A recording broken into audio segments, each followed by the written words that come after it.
La rencontre inattendue entre Demir et Assou, après des années, est bouleversante. Demir parviendra-t-il à la retrouver et à la confronter? Ilayda, ayant découvert le secret des EIQ, rend la vie des EIQ encore plus difficile à elle et Cole. Ce n'est qu'une question de temps avant que le docteur Ihsan ne retrouve Demir. Ce secret, qu'Ami, EIQ a porté seul sur ses épaules, sera-t-il enfin révélé? Pour échapper aux immenses ennuis qu'Ugur lui a causés, Demir fait un choix qui le met en danger. Il n'a pas eu le temps de réfléchir à l'impact que ce choix aura sur sa relation avec EIQ et à l'ampleur de son fardeau. Semal intègre rapidement EIQ à son plan de vengeance et la confronte. La rencontre entre EIQ et Semal aura des conséquences inattendues, et Demir en sera-t-il conscient? Pour rejoindre la tente des EIQ, Demir fait des choix qui lui attireront des ennuis et le mettront en présence de cette mystérieuse tente. Au milieu de tout cela, les erreurs de Demir ont des conséquences qui lui feront perdre EIQ à jamais, et Demir n'est pas préparé. EIQ et Demir ont été renversés par une voiture. Demir a menti pour sauver la face à cause des EIQ, et ils ont quitté la maison de Kandan sans récupérer le tableau. À leur arrivée, ils ont découvert que le propriétaire avait jeté leurs affaires parce qu'il n'avait pas payé le loyer. Demir, furieux, est parti, mais EIQ était déterminée à ne pas le quitter, car elle n'avait nulle part où aller.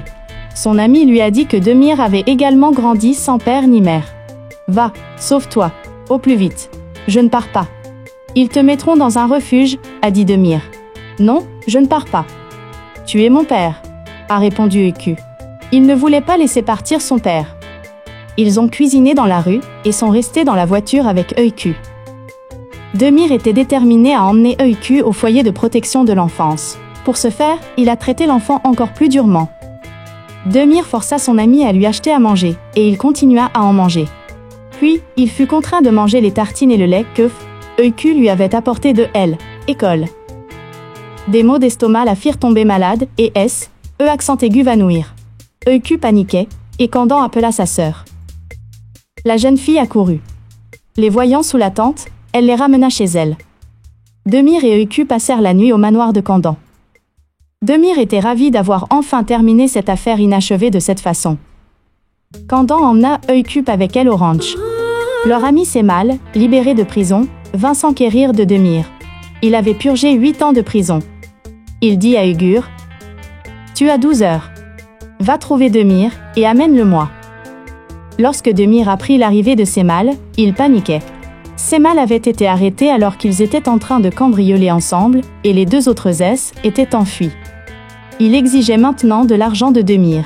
« Je veux l'argent que je gagnerai pour ce travail, » menaça-t-il. « Si tu ne me le rends pas d'ici une semaine, je vais te faire chier, toi et tout le monde. » L'ami d'enfance de Kandan, Murat, était venu prendre un café.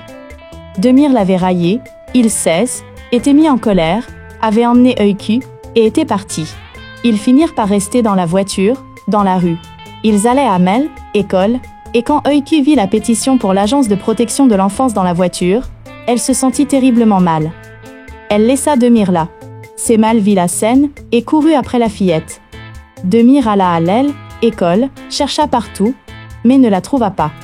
Pendant que Kandan faisait le ménage, elle trouva le dossier que Demir avait laissé le jour de leur arrivée, un dossier contenant sa propre photo. Cela lui expliqua tout. C'est alors que EIQ vint frapper à la porte de Kandan, mais elle ne frappa pas. Elle s'assit dehors. C'était le soir. Demir devina qu'elle était là. Il vit que EIQ était endormie à la porte. Au moment où elle allait réveiller l'enfant, son téléphone sonna. À ce moment-là, EIQ se réveilla et se mit à courir. Demir courut, EIQ sourire. Elle faillit être renversée par une voiture, en traversant la rue. Demir courut, attrapa sa fille, et ils furent tous les deux renversés par une voiture, et ils tombèrent. C'est là que tout s'arrêta. EIQ et Demir ont été renversés par une voiture. Demir a menti pour sauver la face à cause des EIQ, et ils ont quitté la maison de Kandan sans récupérer le tableau. À leur arrivée, ils ont découvert que le propriétaire avait jeté leurs affaires parce qu'il n'avait pas payé le loyer. Demir, furieux, est parti, mais EIQ était déterminée à ne pas le quitter, car elle n'avait nulle part où aller. Son ami lui a dit que Demir avait également grandi sans père ni mère. « Va, sauve-toi, au plus vite. Je ne pars pas. »« Ils te mettront dans un refuge, a dit Demir. « Non, je ne pars pas. »« Tu es mon père, a répondu EIQ. Il ne voulait pas laisser partir son père. Ils ont cuisiné dans la rue et sont restés dans la voiture avec EIQ. Demir était déterminé à emmener Öykü au foyer de protection de l'enfance. Pour ce faire, il a traité l'enfant encore plus durement. Demir força son ami à lui acheter à manger, et il continua à en manger. Puis, il fut contraint de manger les tartines et le lait que Öykü lui avait apporté de l'école. Des maux d'estomac la firent tomber malade, et accent aigu va nouir. Öykü paniquait, et Candan appela sa sœur. La jeune fille accourut. Les voyant sous la tente, elle les ramena chez elle. Demir et Öykü passèrent la nuit au manoir de Candan. Demir était ravi d'avoir enfin terminé cette affaire inachevée de cette façon. Candan emmena Öykü avec elle au ranch. Leur ami Semal, libéré de prison, vint s'enquérir de Demir. Il avait purgé 8 ans de prison. Il dit à Uyghur: « Tu as 12 heures. Va trouver Demir, et amène-le-moi. » Lorsque Demir apprit l'arrivée de Semal, il paniquait. Semal avait été arrêté alors qu'ils étaient en train de cambrioler ensemble, et les 2 autres étaient enfuis. Il exigeait maintenant de l'argent de Demir. « Je veux l'argent que je gagnerai pour ce travail, » menaça-t-il. « Si tu ne me le rends pas d'ici 1 semaine, je vais te faire chier, toi et tout le monde. » L'ami d'enfance de Candan, Murat, était venu prendre un café. Demir l'avait raillé, il était mis en colère, avait emmené Öykü, et était parti. Ils finirent par rester dans la voiture, dans la rue. Ils allaient à l'école, et quand Öykü vit la pétition pour l'agence de protection de l'enfance dans la voiture, elle se sentit terriblement mal. Elle laissa Demir là. Semal vit la scène, et courut après la fillette. Demir alla à l'école, chercha partout, mais ne la trouva pas.